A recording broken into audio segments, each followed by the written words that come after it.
1. 정의란 무엇인가? 정의란 개념이 참 오묘하고 독특하다. 영어, 불어 사전을 뒤져봐도 번역할 길이 없다. 프랑스 작가인 르 클레지오의 말이다. 이처럼 정의란 외국인은 알 수 없는 한국만의 고유한 정서이다. 한과 더불어 한국의 국민성이라고 볼 수 있는 정서다. 요즘은 정의라고 하면 초코파이라고 반문할지도 모른다. 작은 초코파이 안에도 마음을 전하는 정이 있다고 볼 수 있지만 초코파이를 가장 먼저 떠올리는 요즘을 보면 그 정서가 옅어진 것처럼 느껴진다. 하지만 한국인의 정은 여전히 존재하며 우리 주변에 잔존한다. 한국의 정이라는 문화는 어떻게 전해졌고 세계에 전해지고 있을까? K-정에 대해서 이야기해보고자 한다. 정이란 사랑이나 친근감을 느끼는 마음이며 애정부터 유대감, 연민, 동정 같은 것들이 포함되는 심리적인 감정이다. 정은 이타성을 동반하지만 봉사와는 다른 개념이며 조금 더 가벼운 행동이라고 볼 수 있다. 이타성을 지닌 봉사의 경우 봉사자 스스로가 행동에 대한 정확한 인지가 들어간다. 정의라는 것은 행위자 스스로 행동에 정의할 수 없다. 자신도 모르게 대가를 기대하지 않는 이타성을 발휘하는 것이다. 정은 신기한 정서이다. 호의를 제공하며 스스로 뿌듯해하면 봉사의 개념에 가까워지고 이득을 생각하고 행동하면 계산적인 행위가 되어버린다. 너무 무겁지 않게 보편적인 정서이면서도 특별한 조건을 가진 정서이다. 자본주의 현대사회에서 이해타산을 계산하지 않기 때문에 비합리적인 행동으로 취급되긴 하지만 우리 사회를 따뜻하게 유지하는 감정임은 분명하다.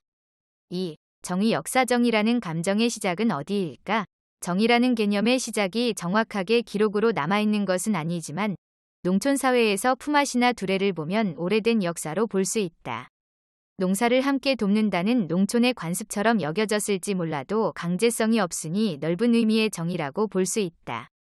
정이 본격적으로 기록에서 등장하는 부분은 조선시대 성리학의 개념 중 하나인 사단칠정이다. 사단은 인간의 본성에서 나오는 마음, 선천적인 도덕적 능력을 말하고 칠정은 인간의 본성이 표현되는 자연스러운 감정을 뜻한다. 남을 불쌍히 여기는 착한 천성인 측은지심, 자신의 잘못을 부끄러워하고 남의 잘못을 미워하는 마음 수호지심, 겸손하고 남에게 양보하는 마음인 사양지심, 잘잘못을 분별하여 가리는 마음인 시비지심을 보면 모두 정이 구체적이고 세부적인 다른 이름들이다. 측은지심과 사양지심이 보편적으로 알려진 이가 먼저인가, 기가 먼저인가 의논하는 이기론까지 넘어가지 않아도 우리는 정이 자유로운 감정임을 알 수 있다. 선천적, 후천적으로 자연스럽게 생기는 마음이 바로 정이다. 이광수의 문학에서도 정은 개인 활동으로서의 자유와 개인의 것으로 묘사된다. 그는 정의란 암과 위리와 함께 독립적인 것으로 분류한다. 정이 지극히 개인적인 감정이라는 뜻이다. 하지만 정은 유독 전염성이 강한 감정인 것 같다. 타인과 감정을 완벽히 공유하는 건 불가능한 일이지만 한국의 정은 다른 사람의 마음을 데워주는 효과를 가졌다. 3. 지금, 여기에서의 정 한국의 정은 사람에게만 국한되지 않는다. 물건, 장소, 자연에게도 정을 느끼곤 한다. 어린 시절을 추억할 수 있는 인형, 자주 가던 공원, 전에 살던 집이라는 공간에 정이 들었다고 표현한다. 예전에는 사람들 간에 정이라는 게 눈으로 보였던 시기였다. 아이들은 다른 집에 가서 놀다가 들어오는데 자연스러웠다. 온 동네가 아이를 함께 키우는 공동육아를 했다. 마을 공동육아의 바탕은 정이었다. 주거지가 변화하면서 예전의 정과는 다른 형태를 띠지만 정은 사회 곳곳에서 보인다. 자리를 양보해주는 사람들, 타인의 어려움에 주저없이 나설 수 있는 마음 등이 그 예시다. 사람을 만나다 보니 처음엔 나와 안 맞고 싫었던 사람이라도 자꾸 보니까 좋아지는 것 같은 감정도 미운 정이라고 볼 수 있다.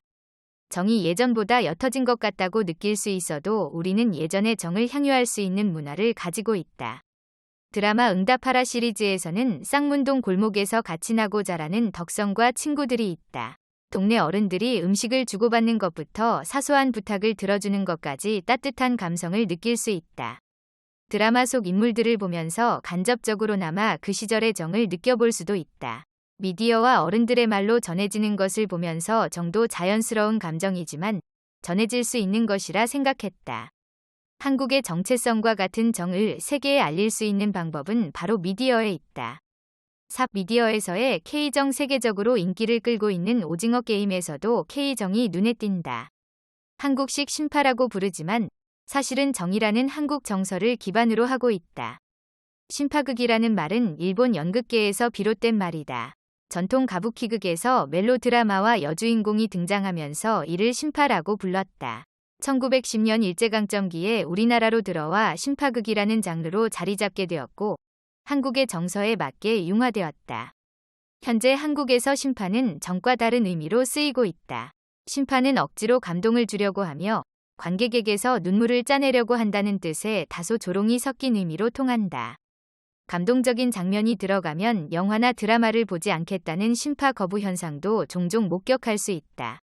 그런 신파가 K-팝, K-뷰티, K-푸드와 더불어 K-신파라고 불리게 되었다니 신기한 현상이다. 해외에서 한국 드라마 속 인물 간의 서사가 높게 평가되는 것은 억지로 감동을 주는 신파보다는 K정이라고 불려야 한다고 생각한다. 오징어 게임에서 정이라는 개념을 잘 설명했다고 생각하는데 같은 동네 주민인 상우의 모가 기훈의 모를 챙기는 장면이나 기훈의 안부를 묻는 장면부터 전반적으로 정과 관련된 행동들이 많다. 한국에서 K신파는 지루한 것으로 여겨진다. 반대로 외국에서는 독특한 캐릭터와 따뜻한 사건으로 본다. 관점의 차이는 정이라는 정서를 아는 집단과 모르는 집단이라는 전제가 있다. 한국에서는 정이라는 정서를 인지한 상태에서 풀어놓는 게 진부하게 느껴져 지루함으로 다가오는 것이고 정이라는 정서를 알지 못하는 문화권에서는 새로운 감정에 대한 에피소드들이 되는 것이다. 외국인에게는 말로 설명해 줄 수 없는 정이라는 한국 정서를 극의 서사와 등장인물의 관계로 풀어낸 것이라 생각한다. 행위자가 정이라는 것을 인식하지 못하는 것처럼 외국인들은 한국의 정을 느꼈다는 처음엔 인지하지 못할 수 있다. 정이란 시간이 필요한 감정이다. 한순간에 빠지는 사랑과 찬찬히 쌓아가는 우정과 다른 약한 고리에 강한 힘을 가졌다. 미운 사람과의 관계에서도 애착을 느끼는 정이 있기 때문에 한국인은 잘하면서 말하지 않아도 아는 초코파이 CM송과 같은 감정을 자연스럽게 배우게 된다. 외국인에게 설명하려면 갖가지 예시를 들여서 설명해야 했던 감정도 K-미디어 문화에 자연스럽게 스며드는 것이 진정한 정의 매력 아닐까? 지금까지 정이란 무엇인가? K정에 대해서 알아보았다. 자국민만의 공통된 정서를 가진다는 건 행운이다. 정을 영어로 번역하면 사랑, 러브, 이나 친근감, 어태치먼트 같은 단어가 되는데 정은 그 둘과 확연히 다른 정체성이 있다. 한국의 정은 소속감을 주며 홀로 아닌 우리가 될 수 있다.